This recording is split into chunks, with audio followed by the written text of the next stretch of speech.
ഇപ്പോൾ അത് ചേർക്കാം എന്ന ആലോചനയിലേക്ക് ഈ ഗവൺമെൻറ് പോയത്.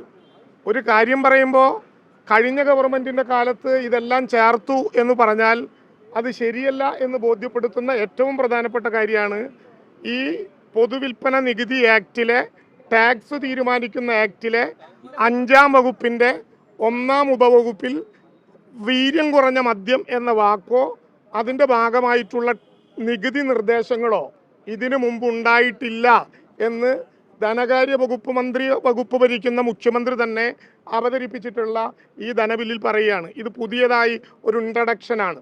അതായത് വീര്യം കുറഞ്ഞ മദ്യത്തിൻ്റെ നികുതി നേരത്തെ ഇവിടെ പറഞ്ഞതുപോലെ 120-ഉം 171-മായി 175-മായി കുറച്ചുകൊണ്ടുള്ള ഒരു നികുതി നിർദ്ദേശം ധനകാര്യ ബില്ല് മുമ്പാകെ അവതരിപ്പിക്കുകയാണ്. അങ്ങനെ അവതരിപ്പിക്കണമെങ്കിൽ തീർച്ചയായിട്ടും സബ്ജക്റ്റ് കമ്മിറ്റിയുടെ അംഗീകാരത്തോടു കൂടി മാത്രമേ പാസ്സാക്കൂ. ധനബില്ല് വിടേണ്ടത് സബ്ജക്റ്റ് കമ്മിറ്റിക്കാണ്.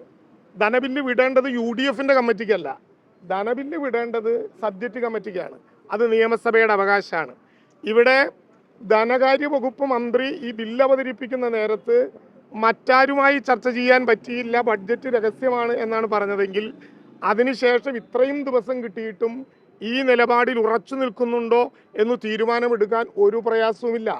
പാണക്കാട് ബഹുമാന്യനായിട്ടുള്ള മുസ്ലിം ലീഗിൻ്റെ സംസ്ഥാന പ്രസിഡന്റ് തങ്ങൾ തന്നെ അദ്ദേഹം ഓപ്പറേഷൻ തൂഫാന് പിന്തുണ കൊടുത്ത് നൽകിയിട്ടുള്ള ലേഖനത്തിൽ പറയുന്ന ഏറ്റവും പ്രധാനപ്പെട്ട കാര്യം ലഹരിയെ നാടുകടത്താനുള്ള ഓപ്പറേഷൻ തൂഫാൻ പദ്ധതിയെ നാടും നഗരവും ഏറ്റെടുക്കുമ്പോൾ തന്നെ ബഡ്ജറ്റിലെ നികുതി ഇളവുകളുമായി ബന്ധപ്പെട്ട് ഉയർന്ന ആശങ്കകൾ ദൂരീകരിക്കാനും കഴിയേണ്ടതുണ്ട്. പാണക്കാട് തങ്ങളുടെ അഭിപ്രായം ഇതാണ്. BM സുധീരൻ്റെ അഭിപ്രായം ഇതാണ്.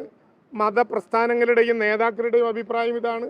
KC വേണുഗോപാലൻ AICCയുടെ ജനറൽ സെക്രട്ടറി തന്നെ ഇതുമായി ബന്ധപ്പെട്ട അഭിപ്രായം രേഖപ്പെടുത്തുകയാണ്.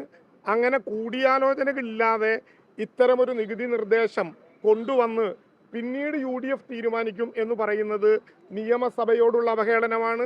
നിയമസഭയിൽ അവതരിപ്പിക്കുന്ന ഒരു ബില്ല് പാസ്സാക്കാനുള്ള ഉത്തരവാദിത്വം സൂക്ഷ്മ പരിശോധനയ്ക്ക് ശേഷം നിയമസഭയ്ക്കാണെന്നിരിക്കെ അത് ടീം UDFന് വിടുന്നു എന്ന വിധത്തിലുള്ള പ്രസ്താവന ഇതിനോട് ഏറ്റവും മോശമായ അപമാനമാണ്. എന്ന് മാത്രമല്ല, ഈ നികുതി നിർദ്ദേശങ്ങൾ ഈ ബില്ലിലോട് കൂടിയാണ് പൊതുവിൽപ്പന നികുതിയുടെ ഭാഗമായി വരുന്നത് എന്നുകൂടി ഇപ്പോൾ ബോധ്യപ്പെടുകയാണ്.